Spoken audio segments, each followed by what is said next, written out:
Hi friends, welcome to my channel. இன்றைக்கி நம்ம ரொம்ப டேஸ்ட்டான ஆட்டுக்குடல் குழம்பு இதுதான் நம்ம செய்ய போகிறோம். இது டேஸ்ட் மட்டும் இல்லைங்க, உடம்புக்கு ரொம்ப நல்லது. அப்படி என்ன பெனிஃபிட் இருக்குன்றத வீடியோட எண்டில் நான் சொல்கிறேன். இன்றைக்கி நான் இதை குக்கரில் தான் செய்ய போகிறேன். அதனால் அடுப்பில் குக்கர் வச்சுட்டு காஞ்ச உடனே எண்ணெய் சேர்த்துக்கோங்க. அதில் சோம்பு, பட்டை, லவங்கம், ஏலக்காய் சேர்த்து தாளிச்சிட்ட பின்னாடி வெங்காயம் சேர்த்துக்கலாம். இன்றைக்கி நான் 3 பெரிய வெங்காயம் எடுத்திருக்கேன். நான் எடுத்துருக்கிற குடல் பெரிய சைஸ் அப்படின்றதுனால அதுக்கு ஒரு 3 வெங்காயம் சேர்த்தோம் அப்படின்னா சரியாக இருக்கும். அதனால் 3 வெங்காயம் எடுத்து பொரியாக நறுக்கி எண்ணெயில் சேர்த்துருக்கேன். இது நல்லா வதங்கணுங்க. பொன்னிறமாக வர வரைக்கும் நல்லா வதக்கி எடுத்துக்கோங்க. ஆட்டுக்குடல் கொஞ்சம் கவுச்சி ஸ்மெல் அதிகமாக இருக்கும். அதனால் நம்ம இதில் சேர்க்கக்கூடிய இஞ்சி பூண்டு பேஸ்ட் கொஞ்சம் அதிகமாகவே நார்மல் நான்வெஜ் கிரேவிக்கு சேர்க்குறத விட கொஞ்சம் அதிகமாக சேர்த்துக்கலாம். நான் இன்றைக்கி இதுக்கு ஒரு 3 ஸ்பூன் கிட்ட இஞ்சி பூண்டு பேஸ்ட் நான் சேர்த்துருக்கேன். வெங்காயம் வதங்கின பின்னாடி இஞ்சி பூண்டு பேஸ்ட்டு சேர்த்துட்டு பச்சை வாசனை போகிற வரைக்கும் அதையும் நம்ம நல்லா வதக்கி விட்டுக்கலாம். இப்போ இதில் நம்ம 2 பெரிய தக்காளியை பொடியாக நறுக்கி சேர்த்துக்கலாம். அது கரெக்டாக இருக்கும். வெங்காயம் தக்காளி ரெண்டும் நல்லா மசிய வேகிற அளவுக்கு நம்ம அதை வதக்கி எடுத்துக்கணும். இப்போ கொஞ்சமாக உப்பு இதில் நான் சேர்த்துக்கிறேன். நான் குடல் கழுவும் பொழுது அதில் கொஞ்சம் மஞ்சள்தூள் உப்பு சேர்த்து நான் ஊற வச்சுருக்கேன். அதனால் குழம்புக்கு கொஞ்சமாக தான் நான் உப்பு சேர்த்துருக்கேன். தக்காளி வெங்காயம் ரெண்டும் நல்லா மசிஞ்ச பின்னாடி இப்போ குழம்புக்கு தேவையான மசாலா பொருளெல்லாம் நம்ம இதில் சேர்த்துக்கலாம்.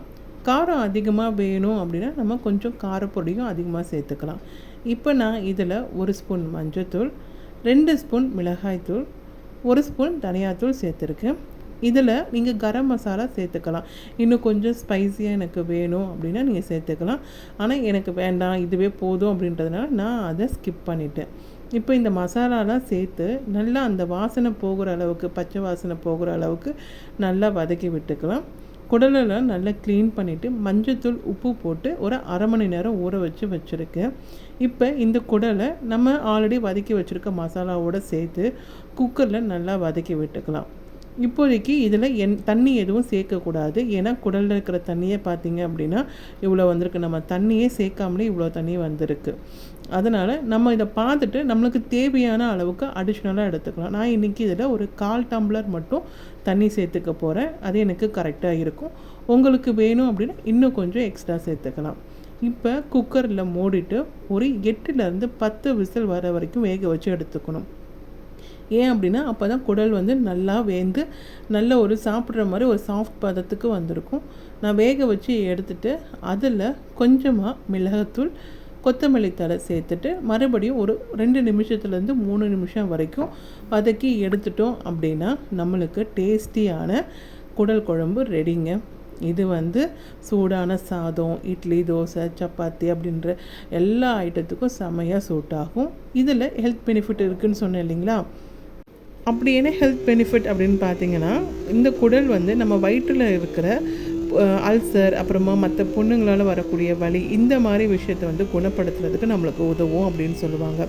ரொம்ப நாளாக உடம்பு சரியில்லாமல் டேப்லெட் எடுத்துக்கிறவங்களுக்குலாம் வயிறு கொஞ்சம் புண்ணாக இருக்கிற மாதிரி இருக்கும், ஒரு எரிச்சல் இருக்கும்.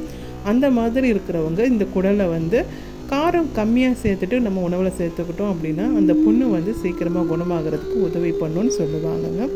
மற்றபடி நம்ம நார்மலாக சாப்பிடும்போது கொஞ்சம் காரசாரமாக சாப்பிட்டோம் அப்படின்னா இன்னும் டேஸ்ட்டும் நல்லாவே இருக்குங்க. அவ்வளோதாங்க.